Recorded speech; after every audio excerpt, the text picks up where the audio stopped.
todos y a todas. Quiero celebrar este Encuentro Nacional de Músicos, Músicas y Músiques de la FAMI.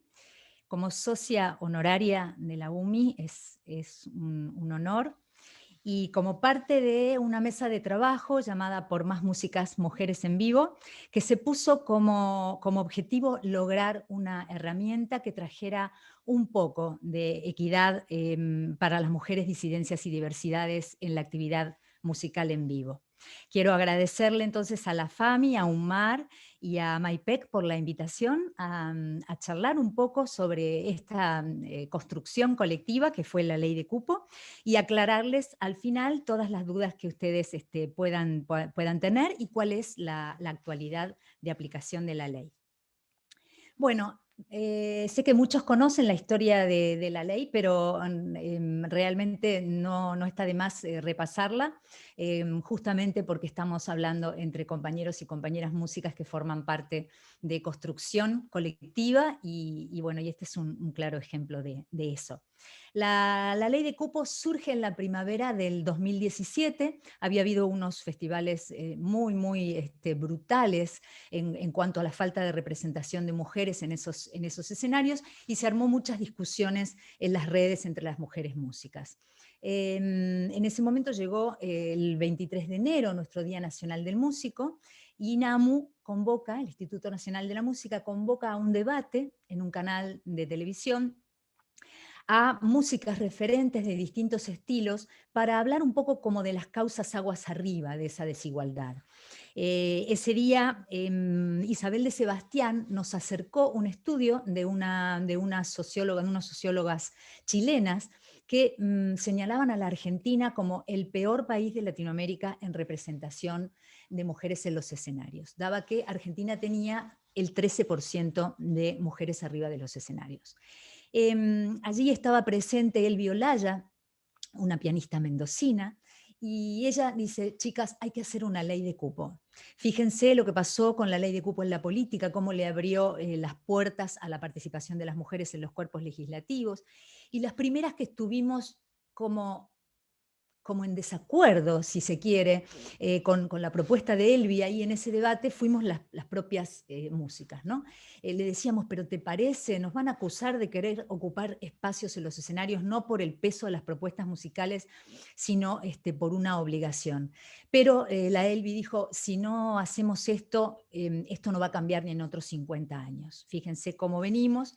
Estaba Mariana Bianchini, que después ganó un premio importante después de remarla durante años, y Mariana dice, a las mujeres nos lleva el doble de años que a los varones músicos alcanzar los mismos pasos de una trayectoria musical.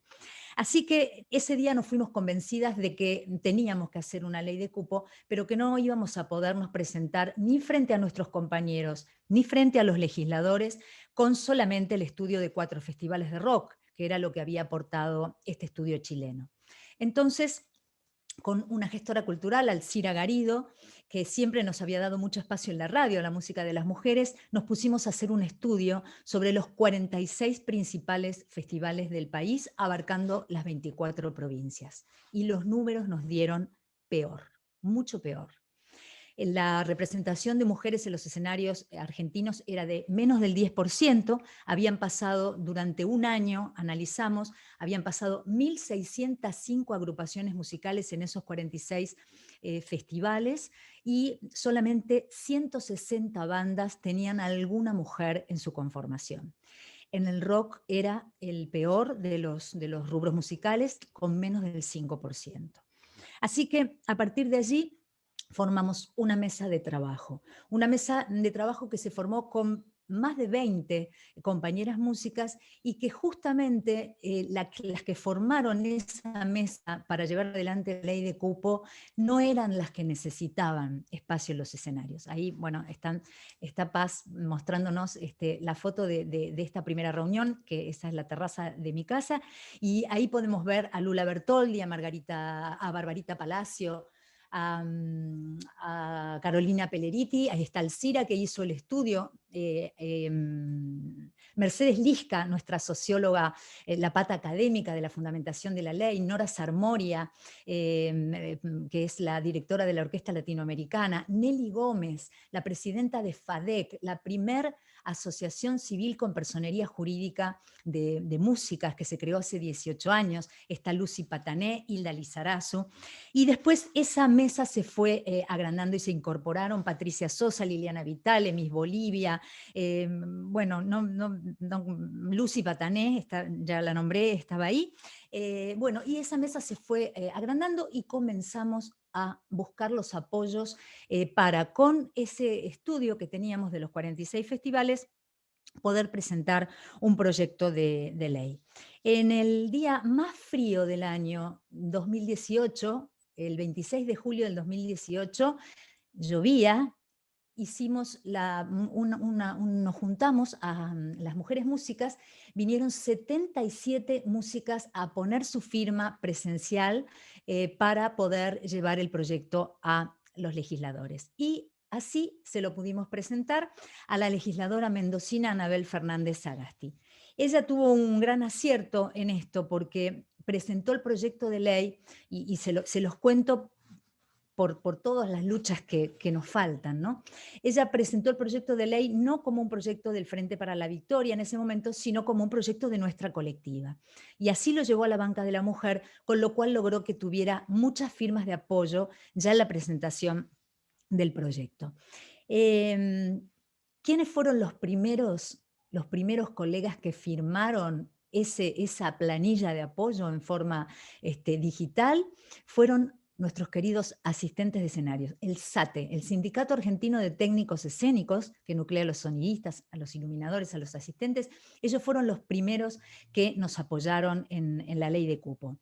Y por supuesto la FAMI, asociaciones de músicos y músicas con personería jurídica, las sociedades de gestión, SADAIC, ADI, las universidades, los sindicatos de músicos, y más de 700, entre 700 y 800 firmas que en forma digital reunimos, y con eso arrancamos nuestros 2 años de lucha hasta tener la ley. Pero nunca nos cansamos de contar, cuando contamos esta construcción y el modo en que se hizo la ley, que la ley no habría caminado ni 3 pasos si no hubiera sido por las más de 30 agrupaciones de mujeres, músicas, disidencias y diversidades que se fueron creando en las 24 provincias al calor de la lucha por la ley de IBE. Por más que nos hubiéramos juntado una mesa de 20 músicas en Buenos Aires y decidir presentar una ley, si no hubiera existido el trabajo de esas 30 agrupaciones que fueron realmente amplificadoras, voceras, las que hicieron presión sobre sus legisladores para que dieran los quórum que no se daban, para que convocaran a las comisiones que no se convocaban. O sea, sin ese trabajo colectivo, la ley no se podría haber llevado a cabo. Podemos decir quizás que no tuvo toda la construcción asamblearia que uno hubiera deseado, ¿no? Porque había una urgencia, o sea, era ahí que había que hacerlo. Acababa de fracasar la ley de IBE, no había salido la ley de IBE, y nosotras teníamos algo alcanzable y necesario. Así que, bueno, esa fue la tarea, y así logramos avanzar realmente con la ley. Esa ley que pide nada más que un 30% de agrupaciones musicales de o con mujeres o personas de identidad de género autopercibido en los escenarios. ¿Por qué pedimos un 30%? ¿Por qué no fuimos a la paridad? Bueno, ustedes saben que el INAMU, que es el órgano de aplicación de la ley, quien por supuesto también nos apoyó desde el día 1 en este proyecto, el INAMU tiene su registro, ¿no? Único Nacional de Músicos y Músicas. En ese momento el registro andaba por los 50.000 proyectos inscriptos, de los cuales el 20% estaba a cargo de mujeres. Desde que se creó ese registro en 2015, en mayo del 2015, hasta 2020, ha ido creciendo la participación de las mujeres más o menos un 1% por año, ¿no? O sea, arrancamos con muy pocas mujeres, en el registro hasta llegar al más del 20% que tiene hoy. Entonces, haber pedido un número mayor que el 30% habría estado alejado de la realidad de proyectos que están en condiciones de estar en esos escenarios. Eso no quiere decir que haya solamente un 20% de música, sino que hay un 20% de músicas a cargo de proyectos, ¿no es cierto? Que pueden ser de mujeres o mixtos también.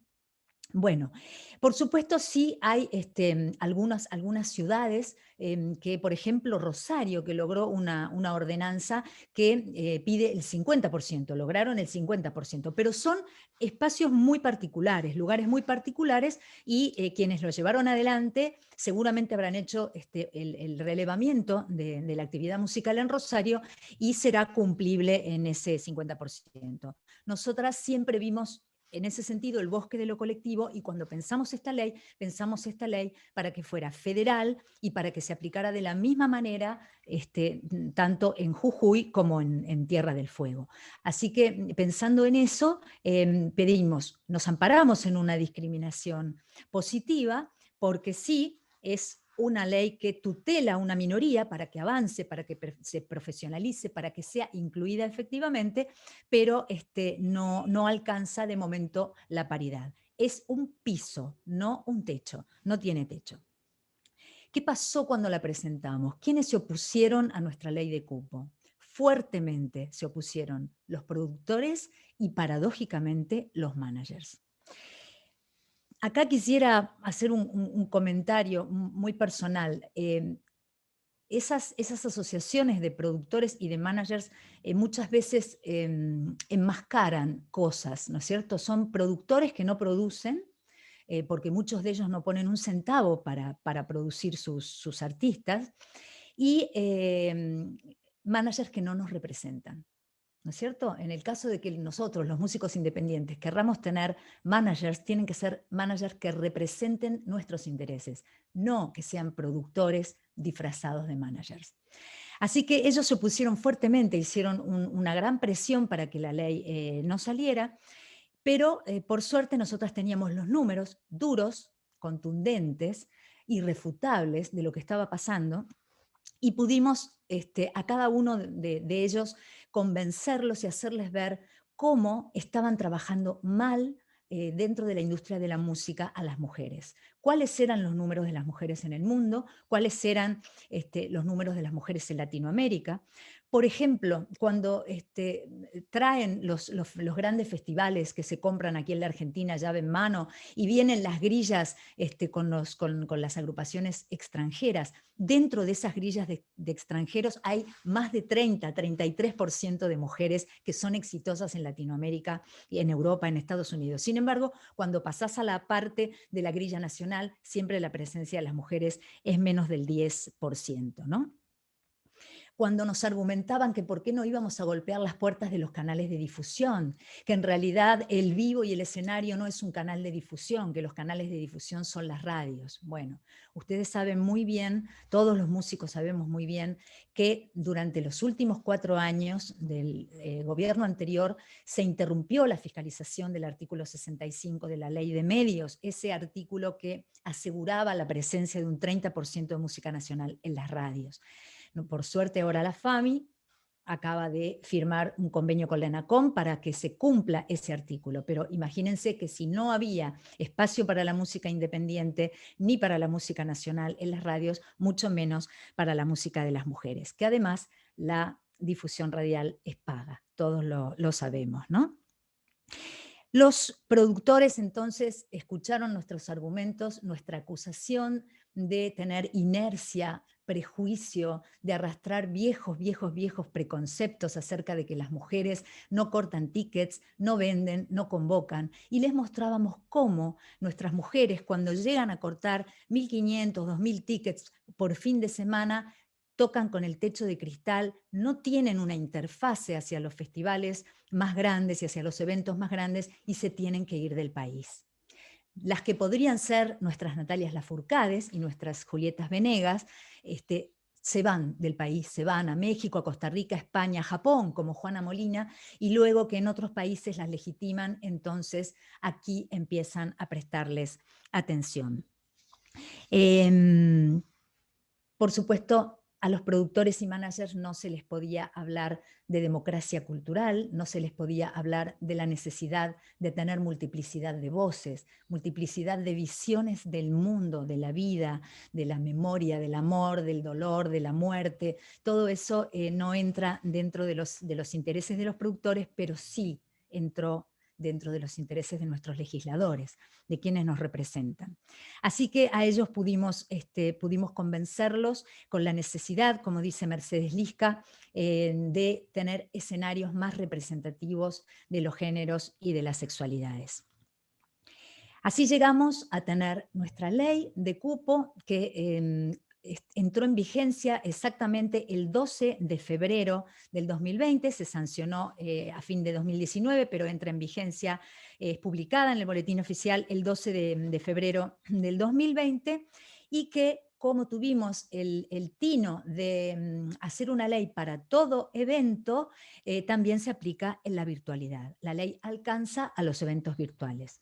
Por supuesto que la pandemia, el ingreso forzado a una virtualidad 100%, todo lo que nos ha pasado este año, ha hecho que esa esperanza que teníamos las mujeres de que la ley comenzara a fiscalizarse y a hacerse cumplir en aquel verano del 2020 y durante el año 2020, bueno, se haya alentado un poco, ¿no? O sea, ralentizado un poco, pero sí se puso en vigencia y se ha fiscalizado.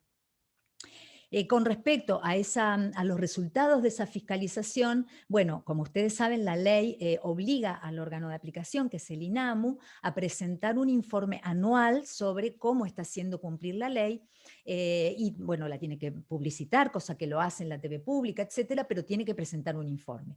Así que el año está cumplido y seguramente en la Asamblea Federal próxima que tiene el INAMU podremos ver los números de cuántas denuncias, cuántos sellos se otorgaron, porque vamos a ver, la ley es la letra de la ley y después tiene una normativa de aplicación. Bueno, ustedes saben que las leyes a veces tardan mucho en reglamentarse, pasa mucho tiempo hasta que se reglamentan. Bueno, nuestra ley de cupo se reglamentó en un mes. INAMU hizo su normativa en un mes, durante el mes de enero del 2020, por eso se publicó la normativa el 12 de febrero. Allí superó un escollo grande que tenía el articulado de la ley, porque hablaba del 30% de mujeres, pero no incluía a las personas con otras identidades de género autopercibidas. Entonces, con unas consultas a especialistas y a constitucionalistas pudimos superar ese escollo, y hoy, toda vez que hablamos de un cupo de 30% de mujeres, nos estamos refiriendo también a otras identidades de género autopercibidas. ¿Cuál es el impacto? ¿Cuál es el impacto que tiene nuestra ley? El impacto simbólico lo tuvo ya mientras la estábamos luchando, ¿no es cierto? En el año ese no había salido la ley, y en ese año, antes de que saliera la ley, unos importantes premios de la industria, que a nosotros, a los músicos independientes, nos llegan migajas de ese premio, pero que de todas maneras es un premio importante, los premios Gardel, porque a muchos músicos y músicas les sirve para publicitar sus trayectorias y sus producciones. En ese año, mientras estábamos peleando por la ley, hubo 250% más de discos presentados de mujeres, y ganó el Gardel de Oro una mujer después de 19 años. La última mujer en haber ganado un Gardel fue Mercedes Sosa, y luego Marilina Bertoldi 19 años después. Al mismo tiempo que nosotras sacamos la ley, empezaron a realizar sus propias leyes de cupo en nuestros países hermanos. Ya hemos viajado 2 veces a Uruguay, en contacto con las músicas chilenas, las músicas de Costa Rica, las músicas de Colombia, las músicas de España, todas están tratando de imitarnos y de lograr una ley de cupo, porque en la Unión Europea solo se había hecho una especie de carta de intención, un convenio donde los productores se comprometieron a llegar a la equidad para el 2022. A nosotras nos sonó que eso iba a ser como el protocolo de cambio climático, que se reúnen todos los años, pero que los objetivos no se cumplen nunca. Así que por eso dimos por cierto el consejo de Elvi y fuimos por la ley. Hay otras compañeras que están peleando otras leyes que tienen que ver con la actividad, porque como ustedes saben, colegas, estar en el escenario no es la única manera de ser músico, música y música en la Argentina, ¿no es cierto? Hay inequidad en la formación, hay instrumentos que se desalientan. Para que las mujeres ejecuten determinados instrumentos son desalentadas a ser directoras de orquestas y de coros, etcétera. Entonces, hay compañeras luchando por sus propias reivindicaciones dentro de la actividad. Hay compañeras desarrollando una ley de jurados para que todo jurado de subsidios, becas, concursos, etcétera, haya una equidad en el jurado mismo, ¿no es cierto? Para que haya otra escucha de nuestra música y de nuestras ejecuciones.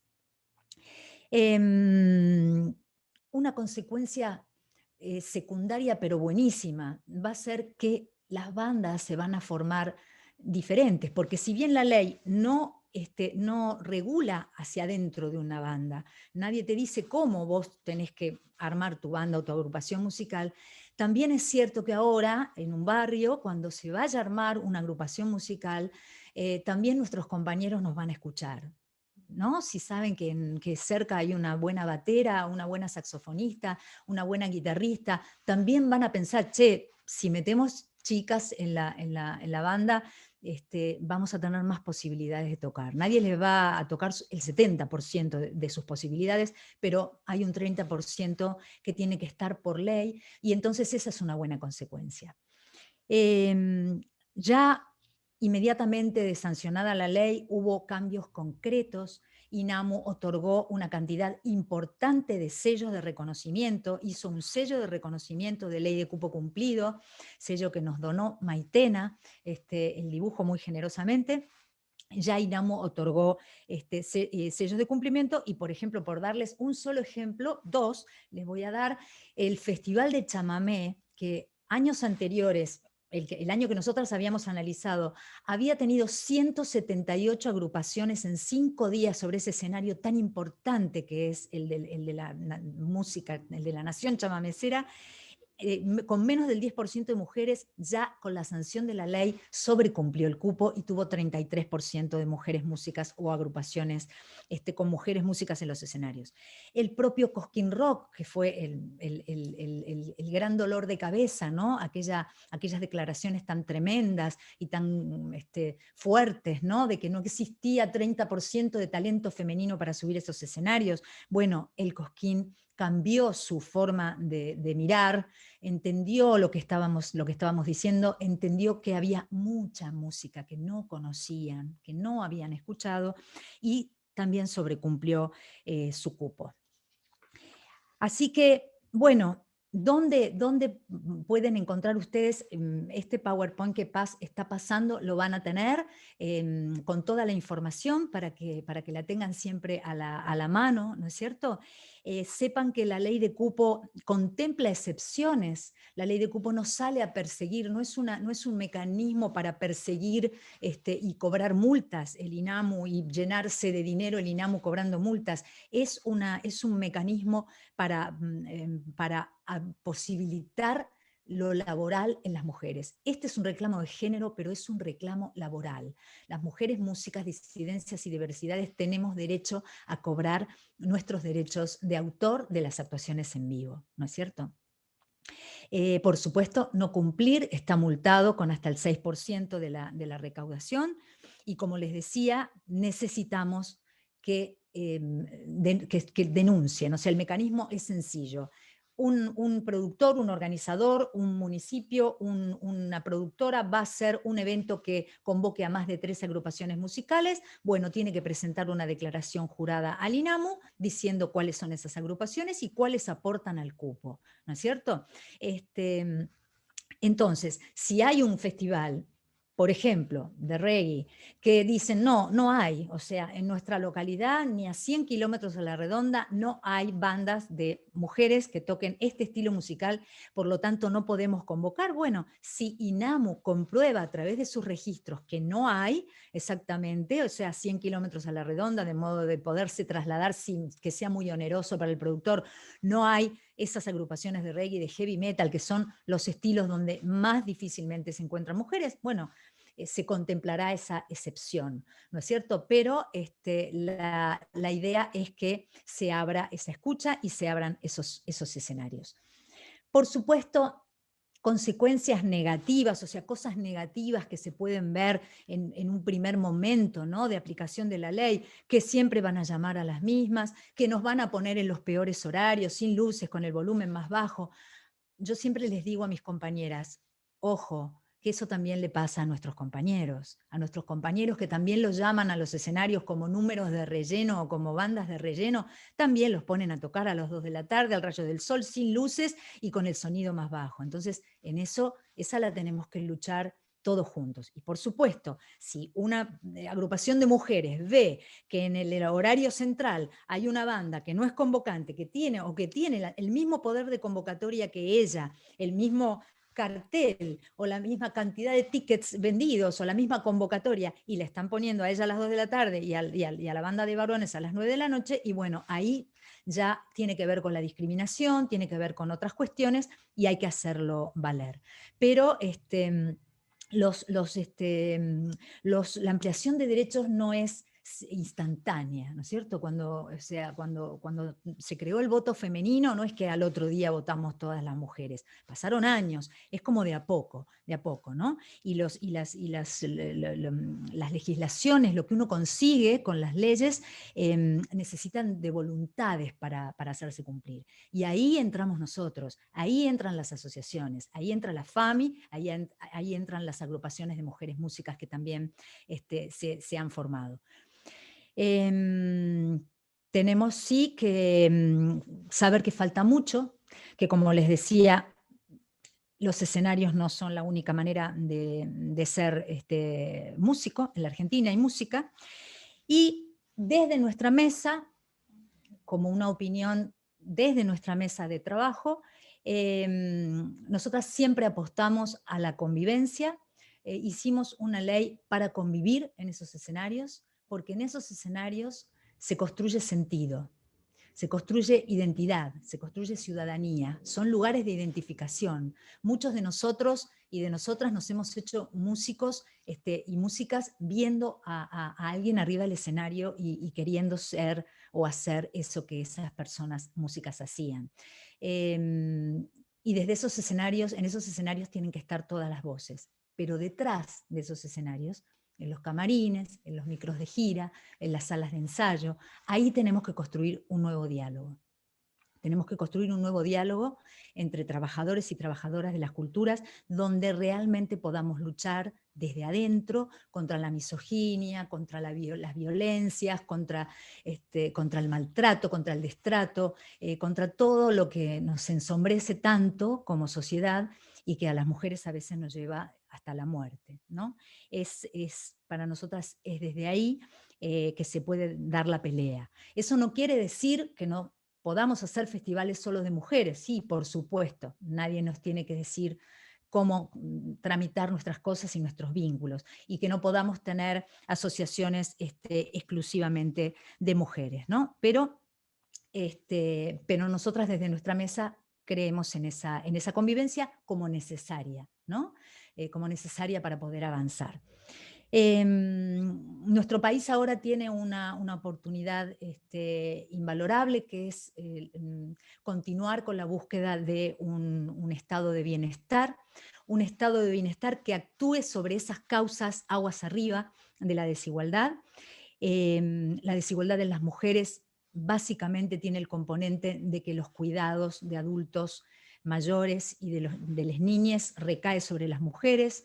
En el ámbito laboral, la inequidad en lo que se cobra, o sea, en lo que ganan las mujeres con respecto a los hombres, esa doble carga, y como decíamos, que da esa consecuencia de que podemos salir como músicos de Viedma, de la Patagonia, y en 10 años ser Aristimuño, pero de Quilmes, no puede salir una mujer y en 10 años hacer lo mismo, o sea, le va a llevar 20, aunque viva en metropolitana. ¿Sí? Eso nos pasa, eso lo vemos, eso lo sabemos, no es una sensación, son datos. Así que bueno, tenemos que como FAMI, como asociaciones, tenemos que tratar de hablar, de insistir con los secretarios, los ministros de cultura de los municipios, de las provincias, ¿no es cierto?, para que nos ayuden a hacer cumplir esta ley. Muchas provincias ya adhirieron con leyes similares, ¿no?, que contemplan los mismos términos de la ley nacional y también en algunos municipios. Y bueno, a los músicos y músicas de la FAMI que están escuchando hoy, siéntanse parte de esto, del cumplimiento de la ley. A mis compañeras músicas les pido que colonicen las asociaciones de músicos y músicas, que se abran las puertas de las comisiones directivas para que también más mujeres formen parte de las asociaciones de músicos y músicas. Cada vez más está siendo así. Eso es una hermosa realidad que se está dando, pero falta mucho. Yo recuerdo como vicepresidenta del INAMU, como su primer vicepresidenta, la primera reunión que se hizo en INAMU de las asociaciones, y creo que había una sola mujer dentro de las comisiones directivas, ¿no? Entre todas las comisiones directivas había una sola mujer. Hoy eso no es así, pero todavía falta. Así que, muchachos, abran las tranqueras y a las chicas que entremos.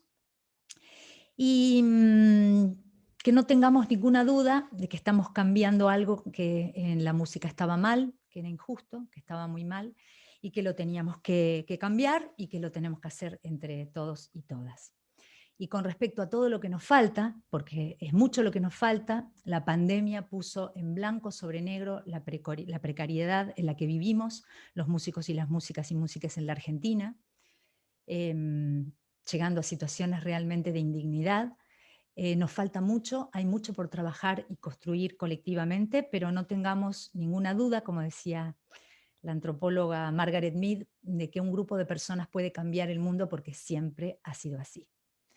Así que bueno, por mi parte nada más, y gracias otra vez por dejarme contarles la construcción de la ley de cupo, y bueno, y estoy a disposición para lo que quieran preguntar.